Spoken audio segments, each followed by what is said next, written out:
The views and opinions expressed in this podcast are those of the hosts and guests and do not necessarily reflect the official policy or position of the podcast platform, its affiliates, or even the hosts. The information provided is for general informational purposes only and should not be taken as legal, financial, or professional advice. The host and guests are not liable for any errors of omission in the content, nor for any losses, injuries, or damages arising from the use of the information provided. Listeners are encouraged to seek professional advice relevant to their specific circumstances. Now enjoy the show.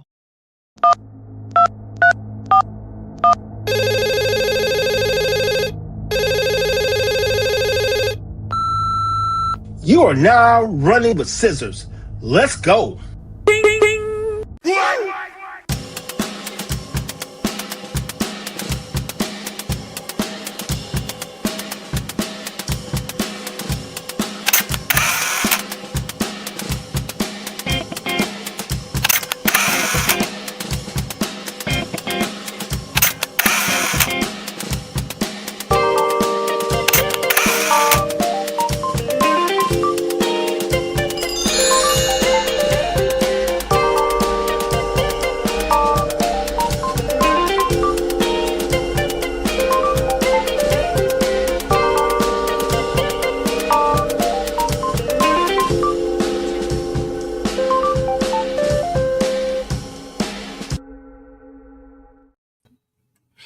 What up? What up? I don't know what's going on. We're looking a little light today. Yeah. We got Chairless Penny Owens and No EZ.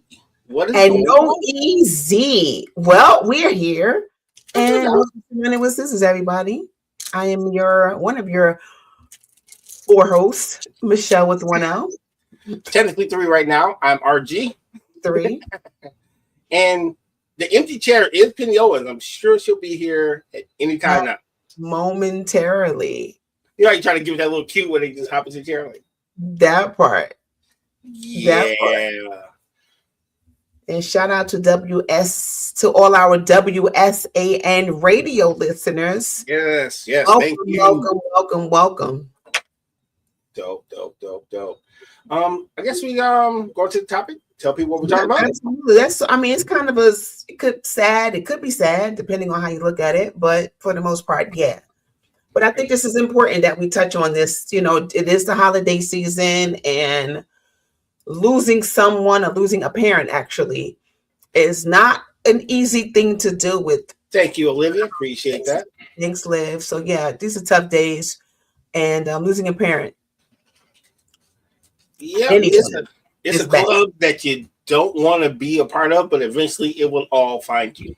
And you don't know it. And I always tell people, I used to say things like, oh God, my mother died. I'm this way. I'm going to act this way. I'm going to be this way. You don't know until you know. Right. Basically, you don't know until you know. Yeah, it's like, the best way I can say it is like the mystery you don't know you have to solve until it's a thing. You know what I mean? Because you can fantasize in your mind, or not really fantasize, poor choice of words, but you can run all these scenarios through your mind, but until it happens, yeah, you don't know until it happens. Yeah.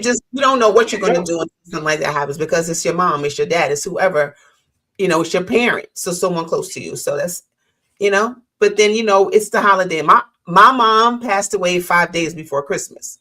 Oh, geez. So Christmas has always been like blah for me. Right. Until the last couple of years, I decided to honor my mother during that time because that was her favorite holiday. So instead of me being sad, I said, you know what? My mother loved the holiday. So let me just honor my mother during this time and make it a special day for us. So I decorate my house. I got my tree up. I do other things. And I put myself in a better spirit than I used to be. Right. Hey, welcome to the show. Omega Sci-Fi Finest, Ezell Moon, and the one and only Penny Owens. She is now going again. That was a beautiful intro that I have to do over again.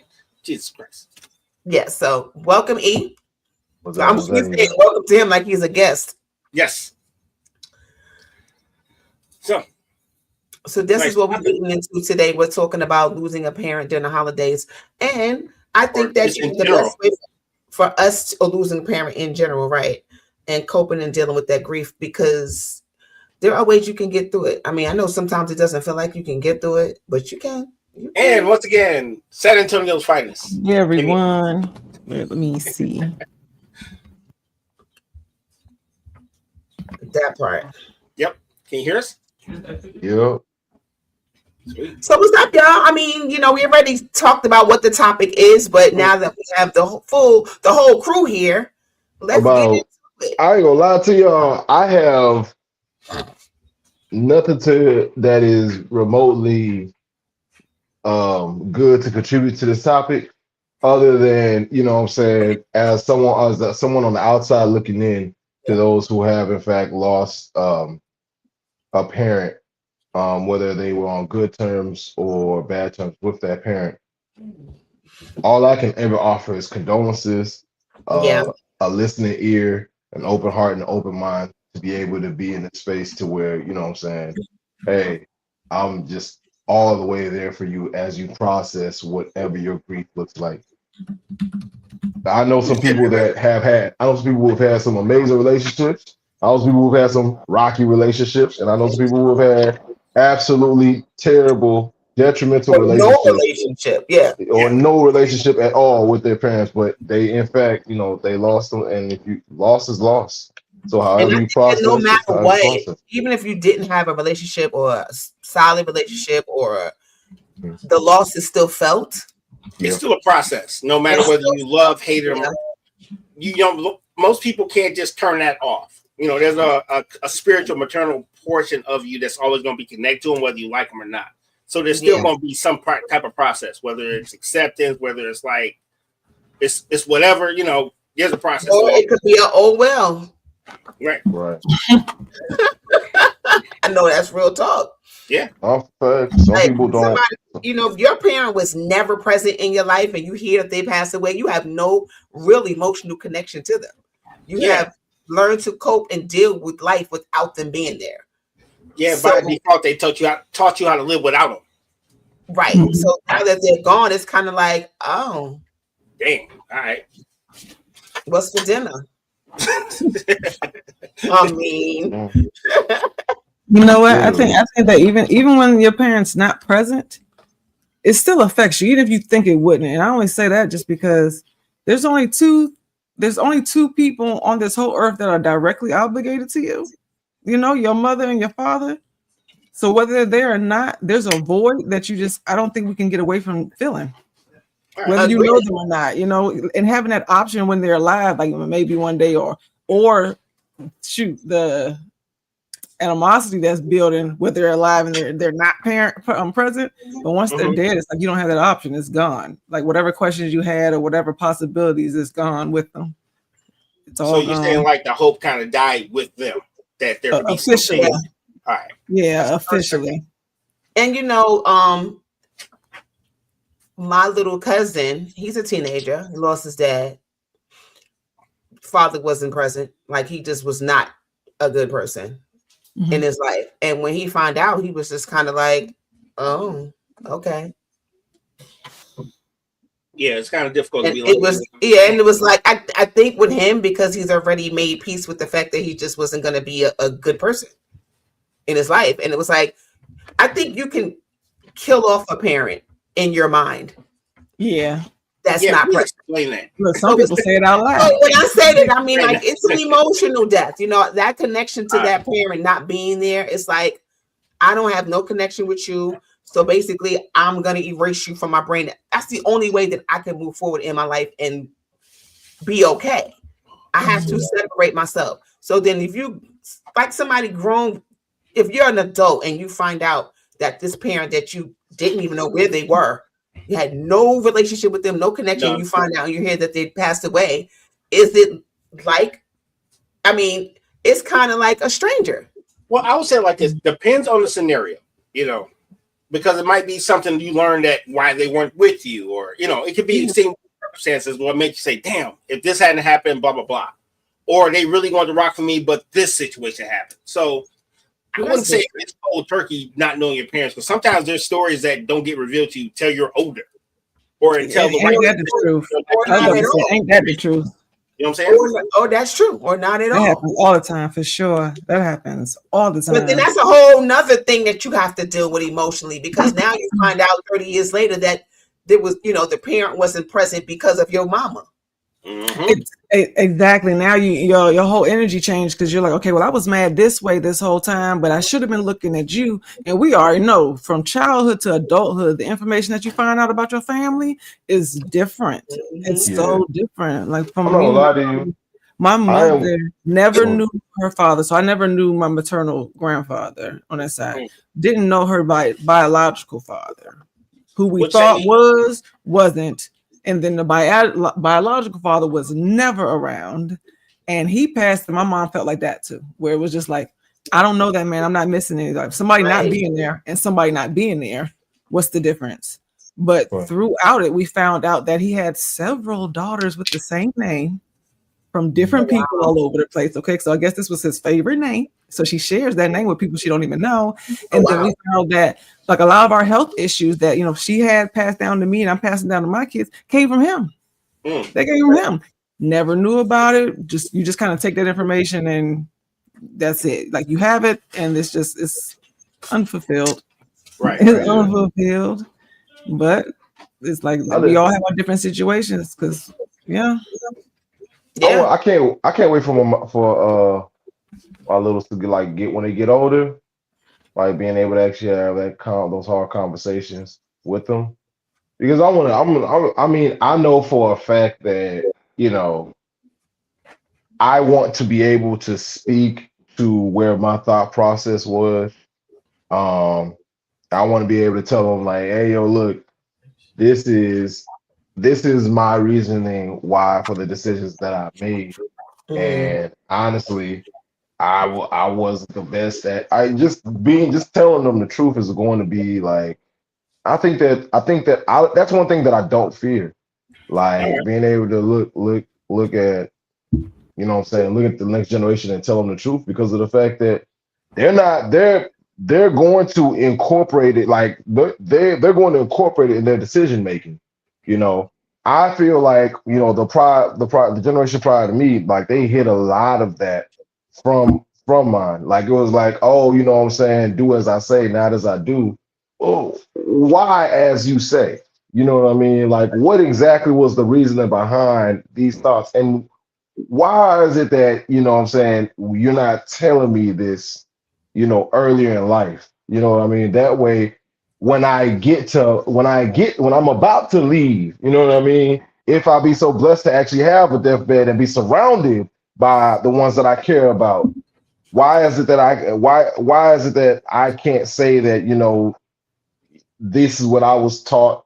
This is why I was taught that.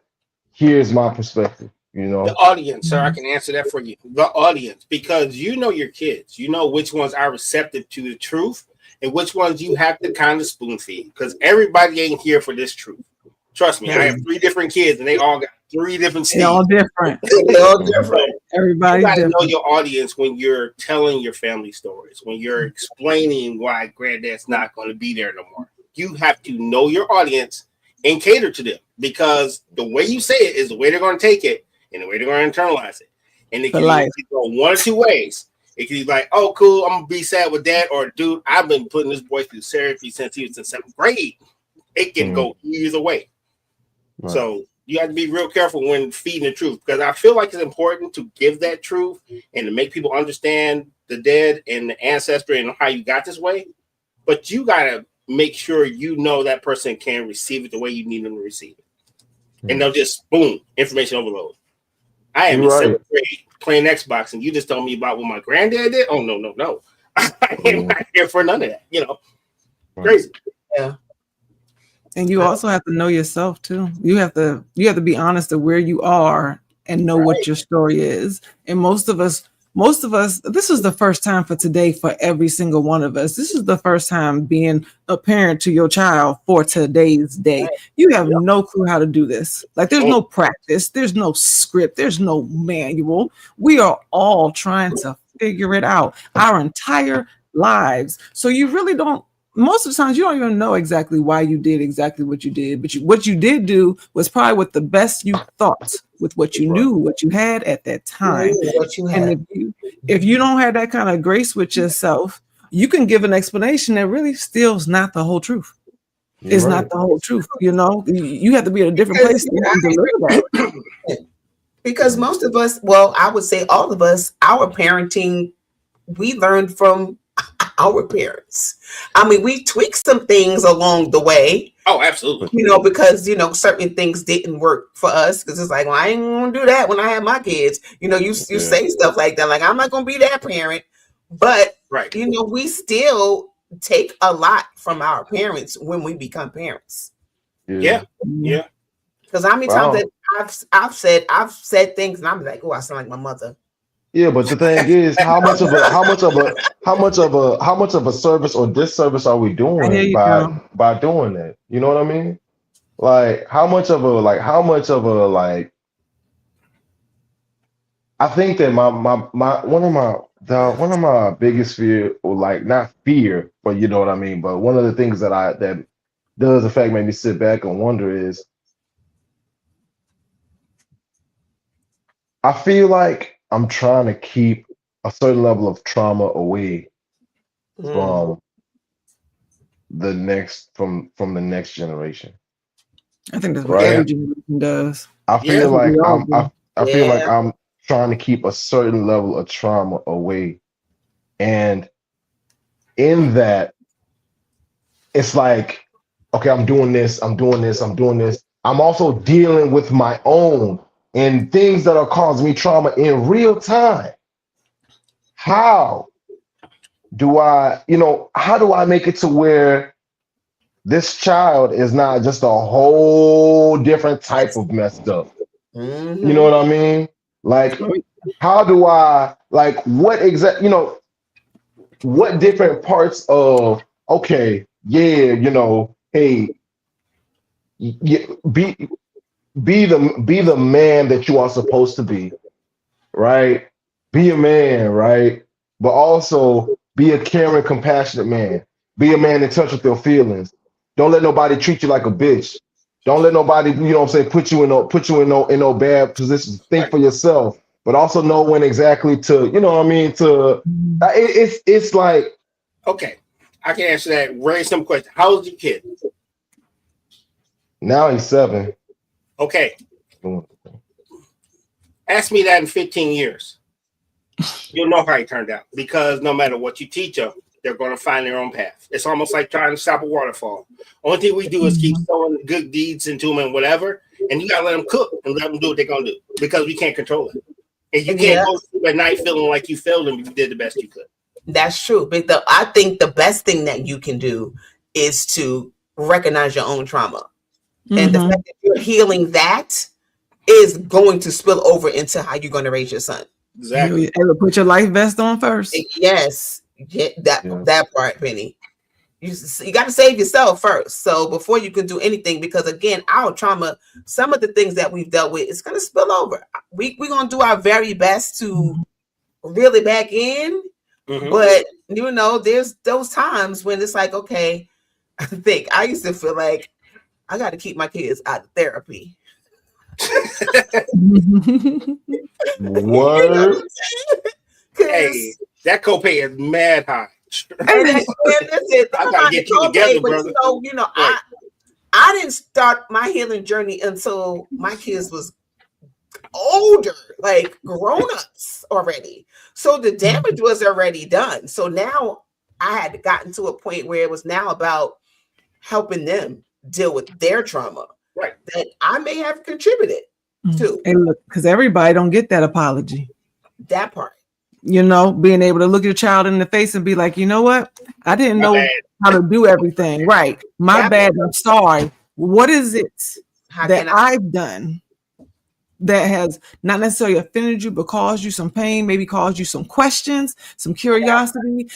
How did I do as a parent in your eyes? And you have to ask that for each child, because it's different. And you have to be humble enough to listen to what they say. I did that with my kids in the beginning of my healing, but after the divorce, and it's like, how did this affect you? Like, I'm hustling, I'm grinding, and you are everything, that I focus on, but it's still another extreme. You are still missing, the other pair of your parents, and this is affecting you. And I learned a lot about what I was doing to, like you said, Ezell, try to keep them from being traumatized. It's another extreme though. If it's not balanced, it's not balanced. And I learned because my childhood and the adults around me were definitely do as I say, not as I do. And I'm like, well, I'm watching you be wrong, so I'm not about to listen to you. And I hated that, not being heard. I knew I had questions and I was not heard at all. And they weren't talking and being honest. So I accidentally ended up being too honest with my children. They knew about the divorce. They knew what happened afterwards. They knew about my struggles and trying to get over everything and everything that I was doing between. And it was like, you know what? I accidentally took their childhood, then their innocence too, being honest. Because children don't need to know everything. Too much. You know, I watched my mom move us around like we was running from the cops. And I was like, dang, I got some questions I can't even ask them. But I didn't know until adulthood what was happening behind these moves, right? And it was some serious stuff. Like, you know, I had to look at my mom and instead of being like, well, dang, I didn't know this was going on, I'm upset, to, wow, you kept us out. I understand why. Yeah. Like, I didn't know none of that was going on. Good job. But we always, since we don't know, we do the extreme trying to avoid it. And you can't cause another problem. Yeah. But talking to the kids and being honest with my mistakes, accepting it, like pride alone, you know, just put that joint down and just be like, how did I do for you? I learned a lot. Like, I didn't know the areas of aggression that I had that were, in my mind, better than back in the day. But to a child, it was still like, well, Mom, I can't really talk to you because when you mean business, you mean business. Right. You know, and this is like, oh, I thought I opened the door for you. And it was just like, yeah, but you don't see your face. The action, you know, my kids talking right up to the action. If I'm not gonna say nothing to her, because she gonna black out. Yeah. Right. Tripping. Yeah. Or she's about to go to the school and handle business, and now I can't go back because she doesn't. And all that's some of the things that I was dealing with that they didn't know about. Right. So it was like we keeping it inside. Is it commercial time? What we doing? Yeah, let's hit a commercial and then let's circle back to how that's tied into our parents and how we lost them. Right. I think when we come back, you know what? I do want to touch on losing a parent that's still alive. Because that's grief too. There's a grief. Definitely. Yeah. You know what? A death of a relationship is a death. Period. You're right. You're right about that one. Commercial. WSAN Radio, the soul of America and beyond. Join DJ Ron G and the WSAN crew every day for the Ron G Morning Show, Funk Friday, and Gospel Brunch Sunday. From local heroes to national guests, WSAN Radio connects you to the pulse of our community. One song, one story, one soul at a time. WSAN Radio, where music, motivation, and movement come together. Streaming live, follow us on Facebook, YouTube, and WSANradio.com.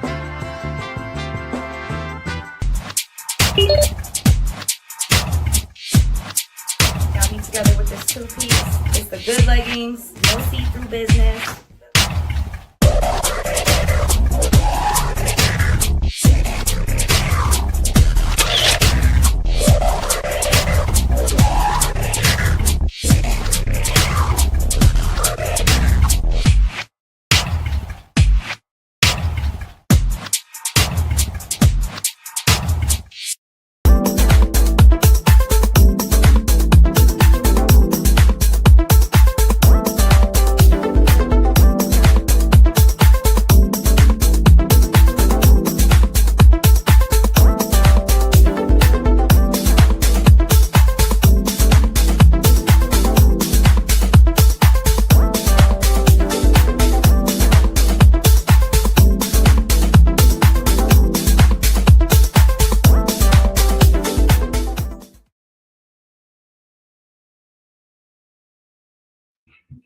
Welcome back. Round with Scissors. I am RG. Sitting next to me is my brother, Ezel Moon. and above us we have our dear sisters, Michelle with the 1L. Kenny Owens. In the building. Okay. I was about to say the song somber, like really? I was waiting for you to get hyped. Yeah, let's get hyped about talking about people's passing. Yeah. Turn up, damn it. Listen, this is a serious topic. It can be sad, it could be all the things, but you know, sometimes you gotta laugh through the pain. Yeah. Or just All right, freaking try. well, as soon as y'all tell me a good joke through, I will definitely laugh with y'all. But until then, matter of fact, let me Google some how do you even type that? How do you type that in? Coping mechanism has always been laughter. Right. That's always been and that's not always good either, because Yes. I'm not dealing with say that again for the ones in the back. That is not always good. Because I wasn't dealing with whatever I needed to deal with. I was like, I'm just gonna crack a joke and keep it pushing. That wasn't good. Right. It was a disarmer because you couldn't really deal with it on the level. Because it was like, I don't want to deal with that because it doesn't feel good. Mm-hmm. I don't want to deal with that pain. That hurts. That thing hurts. I don't want to stay in that hurt space. So I got to figure out a way to get out of that. Yeah, so, but stay there. Then you still deal with it no matter what. I mean, I could laugh today and cry tomorrow. Right. You know what I mean? It will sit there for you until you acknowledge it. But you can laugh for 30 years and not deal with it, and it's going to sit right there waiting for you. Well, that goes to show you that the process doesn't really have a time limit. I think you learn to deal with it, you learn to cope, but there's really no time limit to grief. When I was younger and I didn't know shit, to be blunt, I was like, oh man, you still crying about that? Like, yeah, fool, I'm still crying about that. You know what I'm saying? Yeah. And it wasn't until I was humble that I understood that. So I would just tell people, like, everybody's tolerance is different, and believe people when they say they're grieving, and don't try to put a time limit because you don't know what impact it had to that person.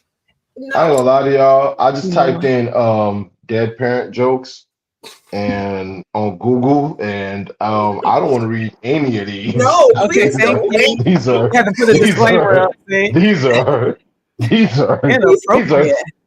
terrible. Oh my god! I got a great joke for you. You show got cast for a bad death joke. Ours. You know, I learned to. We all grieve differently, and at different time frames.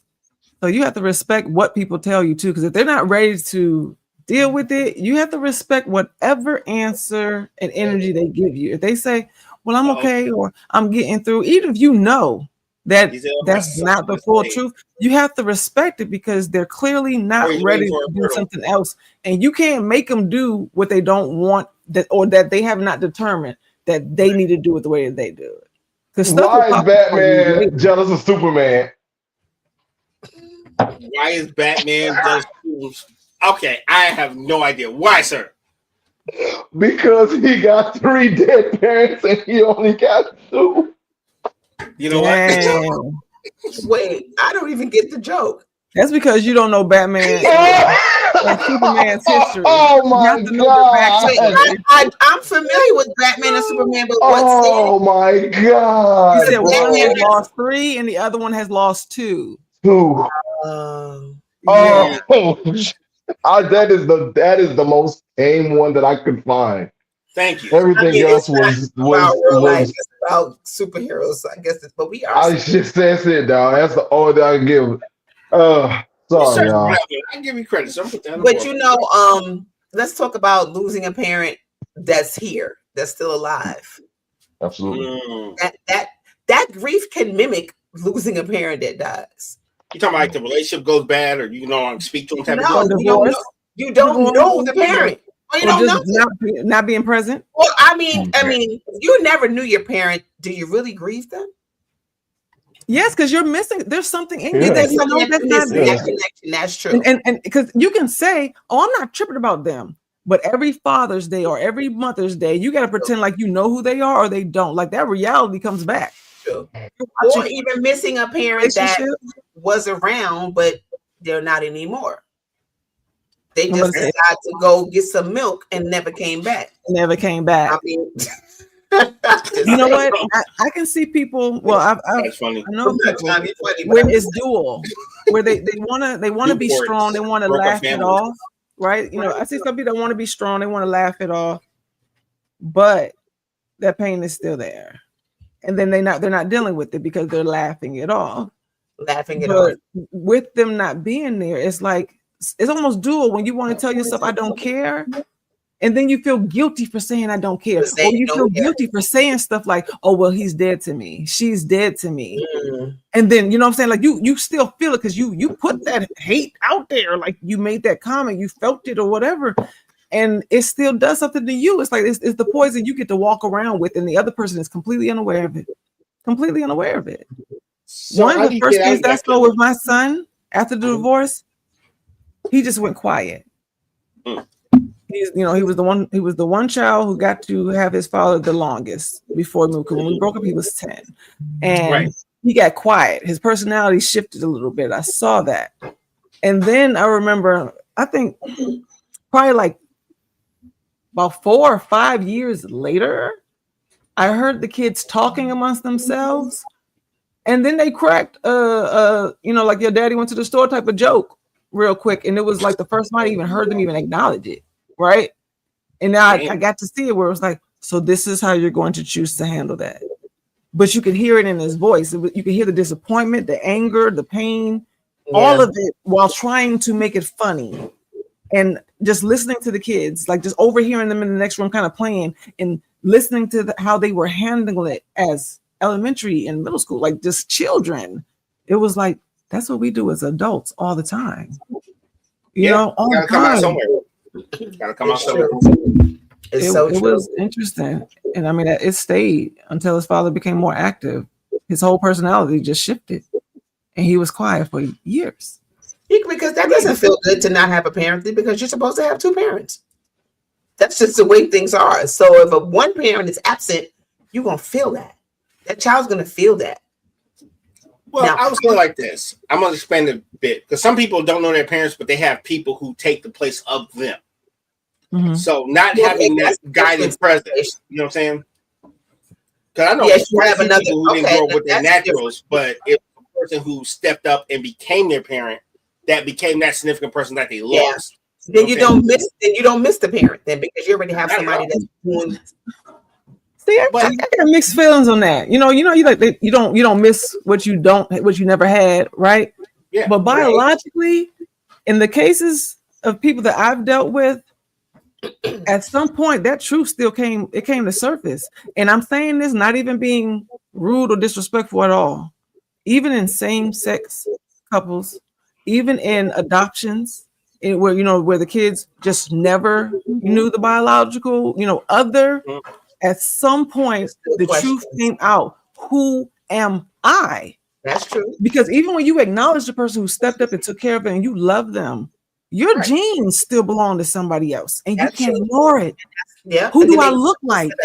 They go look for that parent now because they want to know where they come from. Exactly. It's like, who do I? It's like, I don't look like you guys. I love you. You've always been here, but who am I? And I want to say my mother, that she felt like that. Like she couldn't explain it, and she didn't even have the proof that maybe this isn't my dad. But she's like my eyes are a different color. My hair is different. I move different. There's something different. It is. That's right. So you can do a really, really good job and not be able to cover that void. Losing a parent, whether you lost them because of death or you lost them just because they decided that they didn't want to be present. It's a loss, and you're gonna feel it. It's a loss. I don't know if it's the same feeling, because one, you can never connect to that person again. Two, the hope is there that you can connect to that person. Mm-hmm. So that's you're grieving. That might be a thing that you're grieving over and over again, because sometimes you have that feeling that I want to connect to that person. I would like to be able to connect to that person. And then it sets in that, okay, it's probably never going to happen. Those feelings don't ever go away. They come back. Hey, Michelle, I got a question for you. Mm-hmm. What was your process that made you flip that switch and start celebrating Christmas? Because I thought that was pretty introspective. That you was like, yo, this is the reason why we're not celebrating Christmas. She's like, wait a minute, my mom was about this life, and you flipped it over. So what was that point that made you go, boom? You know what it was? Get it cracking. Because, it was just, I would say probably within the last 2 or 3 years is when it happened. It was like, I just said that I'm going to grieve my mother, but I'm not going to grieve her in a way that's going to cause me to be sad and depressed. because that was what my journey has been up until it was always depressing time. So you celebrated instead of being sad. I kind of like canceled Christmas for my kids, even though they got gifts and things, but the spirit was good. The feeling was gone. It was just like, take here. We just go to his stuff. I mean, it wasn't no wrapping stuff. You know, the whole spirit of Christmas, how we grow up. We wrap up the presents, they open it up.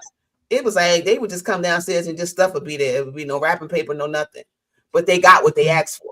So that's just me being lazy. Ain't got nothing to do with no. That sound like a dad. That sound like a single dad Christmas. I ain't gonna lie to you. I'm about to buy 25 bags and put all your stuff in the bags. When you go from doing it that way, and then now all of a sudden you're not. That this is probably like, but you know, they probably don't care because they're getting their stuff anyway. So because they have grandparents, they can feel the difference though. They can compare what it was. Right? We're not doing a tree anymore. I mean, I know people may think about it as the holiday, but whatever you do or don't do, this is what we did. But so the tree is no longer there. I'll just decide. I spent 4.5 hours wrapping these gifts for 35 seconds. No, thank you.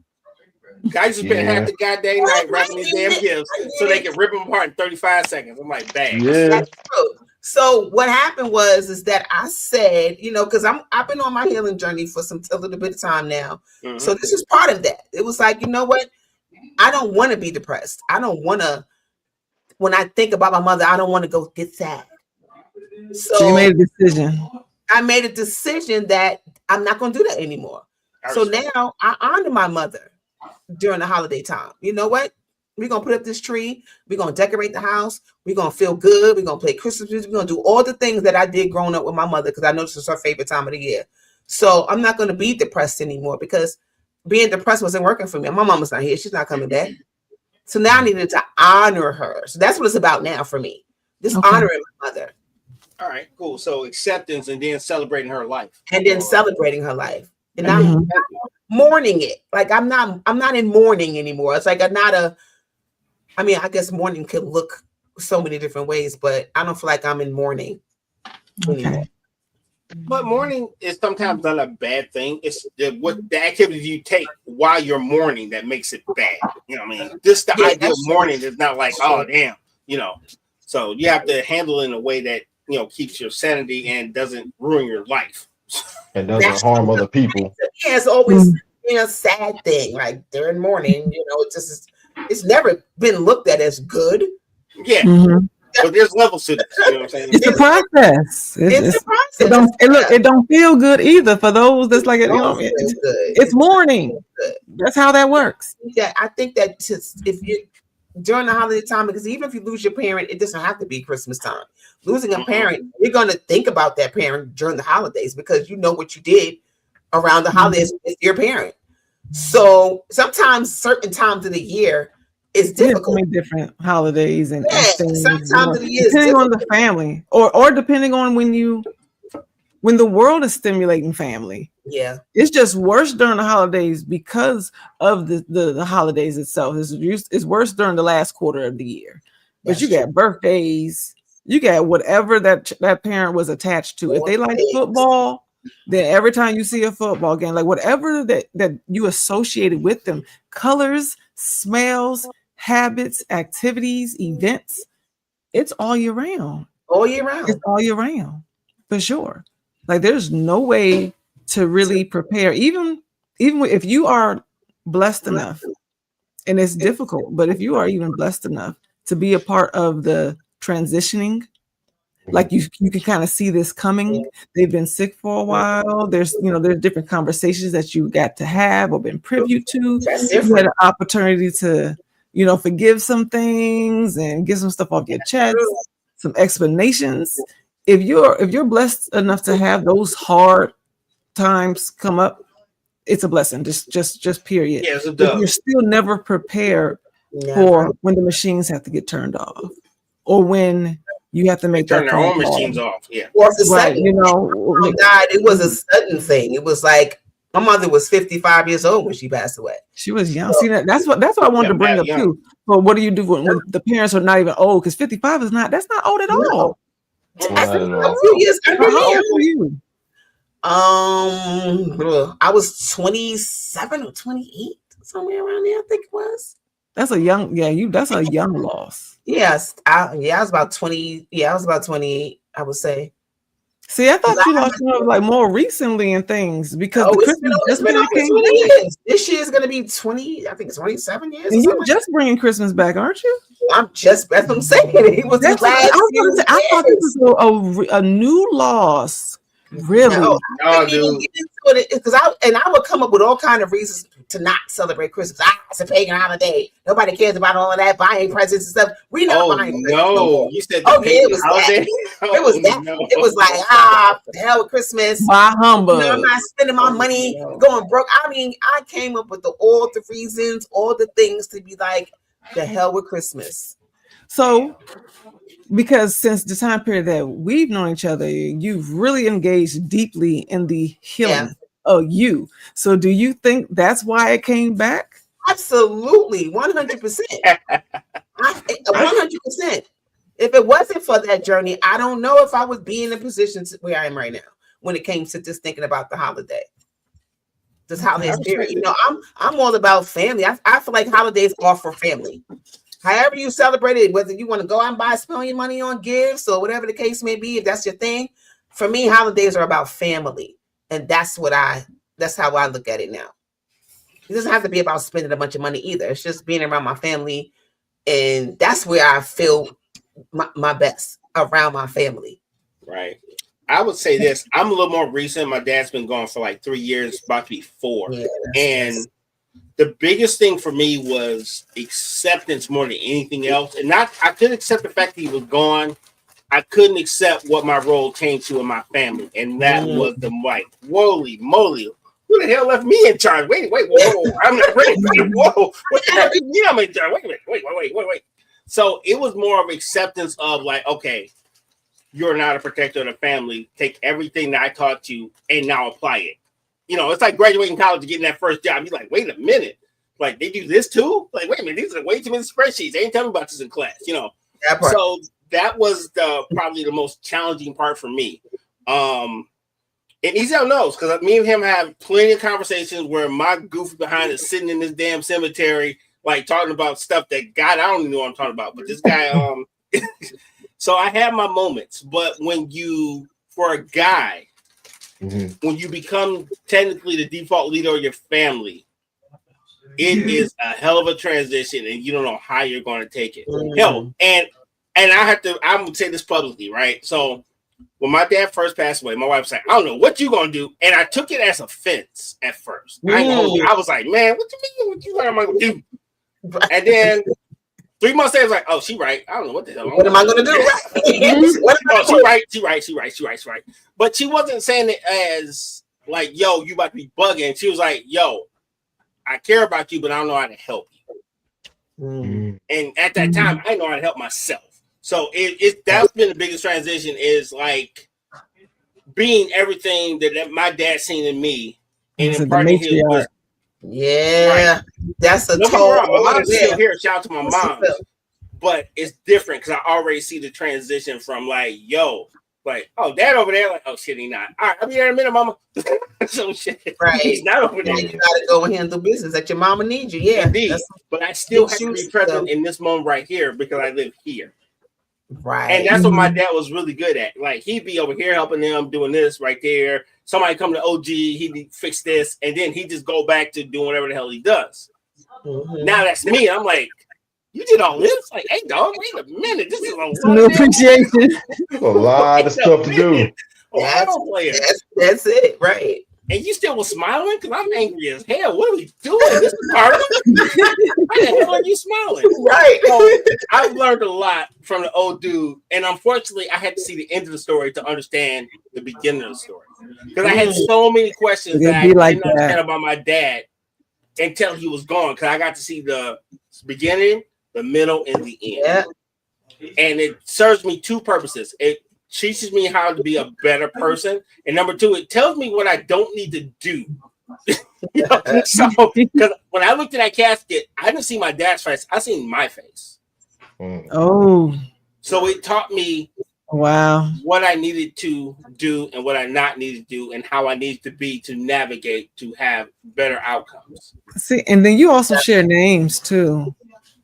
Yes. I would think that that's, I mean, you would have to be able to, like, to really explore that. But to see your face in that casket, the name on the grave, Yeah. it's like, what did that do? You know what I'm saying to you? Because that is a lot.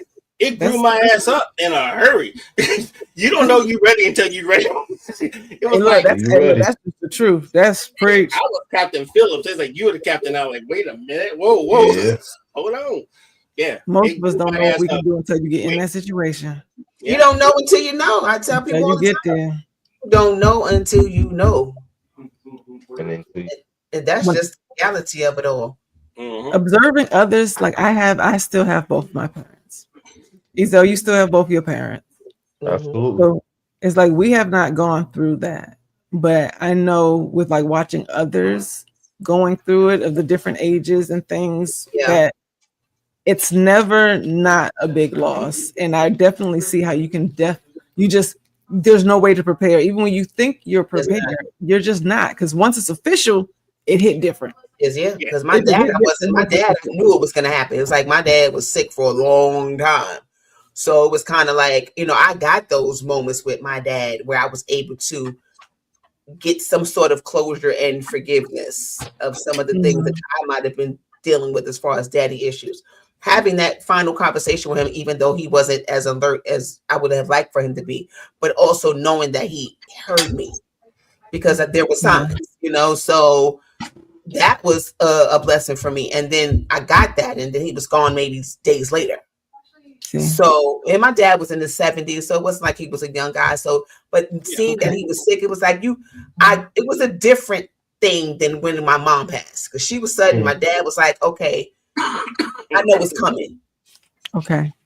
So it even though there's grief, I can see the difference between the two. Mm-hmm. Big difference.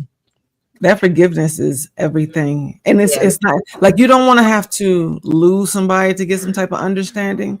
Keeping your heart open to just understand that life happens. You know what I'm saying? Life happens. And sometimes, most times we can't control any of it in any combination, but we usually individually are just as confused. And that goes for our parents. That goes for friends or coworkers or anybody. Like, we are all just humans. We're just people. That's it. But staying open to just forgive, because there's a lot of things that you just won't get. In life, you don't get to have closure for everything. Forgiveness is really about yourself.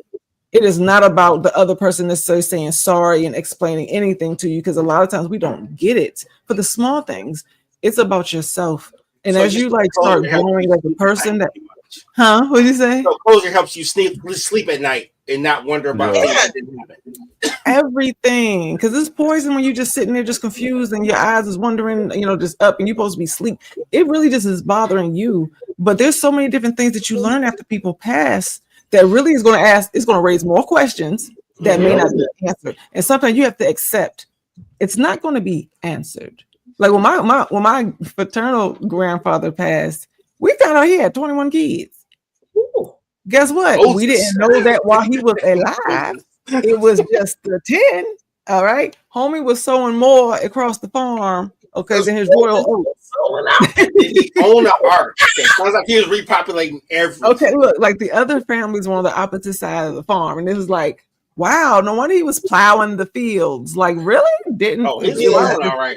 It was life changing. But just like what Joanne said, where you learn all these different realities, it's like a parallel universe. There's other people that share my blood. There's other stories. There's other things I haven't heard. And sometimes you never get answers and closures for, but you still have to just make sure that for yourself, don't hold on to that grudge, because it ain't killing nobody but you. Facts. Nobody but you. And for the parents that are alive, even if you're mad at them, I mean, the Bible says to, respect and honor your parents. They still your parents.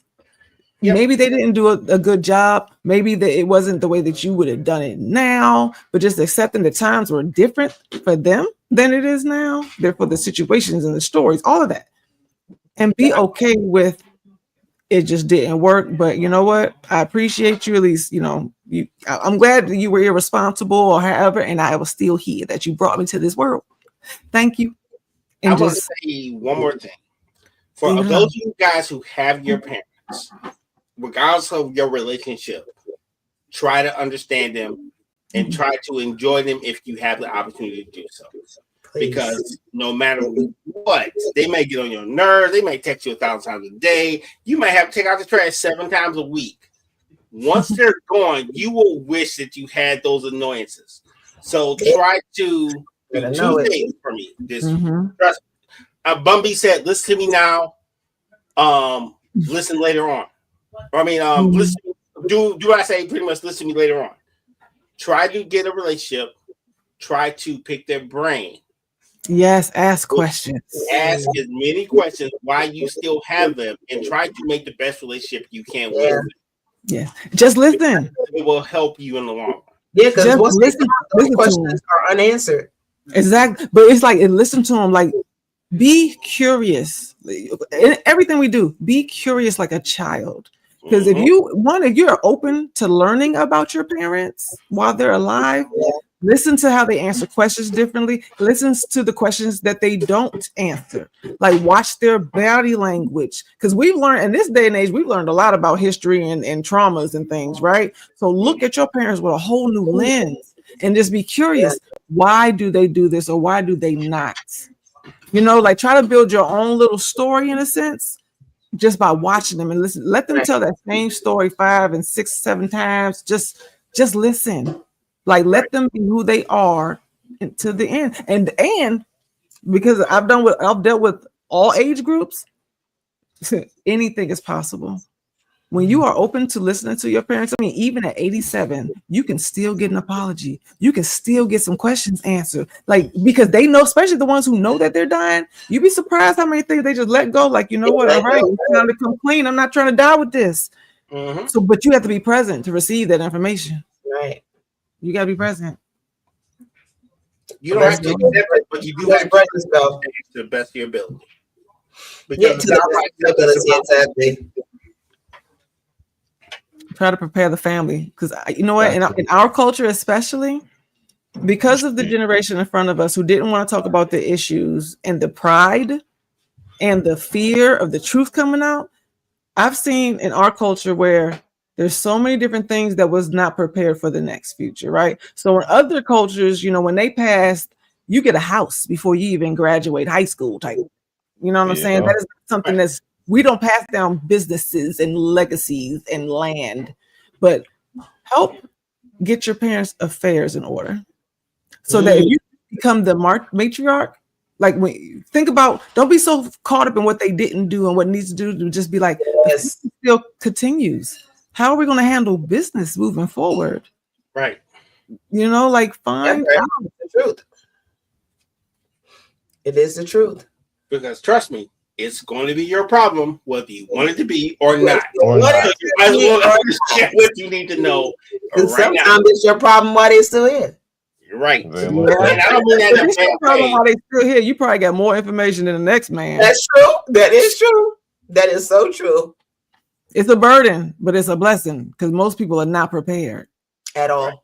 I mean, like, right now, when you think about it, we're trying to teach our, you know, the older generation how to use technology and stuff, right? But it's like, what are their passwords? What emails are they attached to? What accounts have they opened? And now, with the way that we are going economically, you'd be surprised how many things you can't touch, whether you're blood or not, because it was not legally written down. These banks don't care.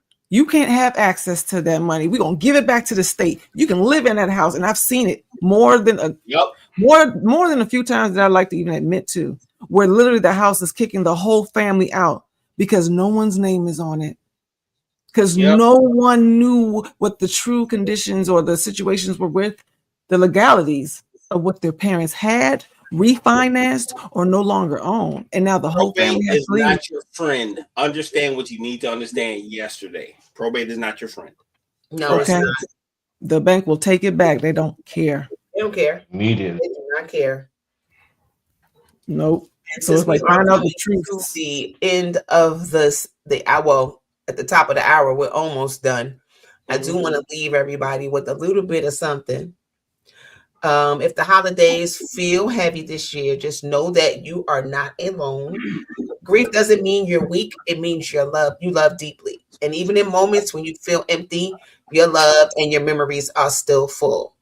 And you are doing the best that you can, and that is enough. Yep. Yes, it is. Yes, it is. Hey, look, and you are loved. If don't nobody else tell you, we can tell That's you. right. We love you. You are loved. Absolutely. And we got to pay some bills. So if you like, Let them know. Let them know. Yep. and if you like what you see and like what we're doing here, consider donating to the cause of the United Front Network to whatever cause. Speaking of the cause, I ordered me a shirt, and I'm waiting on my stuff to come. Really? We have merch. Yeah, we have merch. Go and buy you something. Go on to the website and check out we got a bunch of stuff for you. So you can represent the United Front Network. Look, yep, check the page. Check the resources, ideas, podcast opportunity, guest opportunities. If you are a Black and Brown business, send us your information. We're going to publicize a page for you on the website. This is about community and numbers, and we will do this together, and we will strengthen each other. Period. We are not just a show talking. That's it. Man. And if you donate to us, we donate to causes as well. Right. That's what I was about to say. You're not just donating to the network, you're donating to the network and more. Yeah. and more. Exactly. Hey, look, you're donating to your network, right? It's the United Front. That is all of it. The People's Network. I love it. The People's Network. The People's Network. Yes. Nice. Power in numbers. So if you see a cause that needs some help, send that information to us too. Like we want to support, we want to get awareness out. So everyone, this is a nationwide platform. Wherever you are, if your voice needs to be heard or someone else's needs to be spoken up on your behalf, do so here. Send us the email at weareunited@myyahoo.com and go to the website. Like, this is for real. We have to do this strong. There's power in numbers. We're at the end of the quarter for this one, and 2026 is going to be a doozy. So let's go ahead and stop playing with it. Don't play with it. Don't play with it. And we're going to see y'all. Oh, make sure you guys tune in next week for part 2 of our Tough Days series talking about losing a child. Ooh, can I make a quick little interjection here? Yeah. Yeah. Monday on the Ops is game night. So we're going to play. We got 8 slots available, right? You're going to need your phone and probably another web browser. We're going to play on this game called Cahoots. We got 8 slots. Yeah. It's random trivia. It's pretty fun. And first place gets a $10 Amazon gift card. Second and third place get $5 gift card. So we giving out money. Not a lot. I ain't got it yet. I think I'm going to be a guest on Monday. I'm coming on the show. Hey, hop on the show. Fact. Grab your phone. I'm coming on. I'll give guys the website. You can download the app to your phone. It's totally interactive. I have no idea what these questions are going to be. So all we're going to do is pretty much have some fun next week. So is it going to be audience participation? How can Absolutely. That's why I said we got 8 slots. Oh, that should be fun. So here's what happens. I'm going to come on. I'm going to say, hey, got your Cahoots downloaded? Yep. And I'm going to give you the game code. You put the game code in, you're in. Then we run from there. So are the hosts playing too, or this is just for the audience to win? Considering we got 3 hosts. Right. Let the audience win. Yeah, the audience. Let the audience win. Yeah, hop on in. All right. That should be fun. Already. See you guys next week. Peace.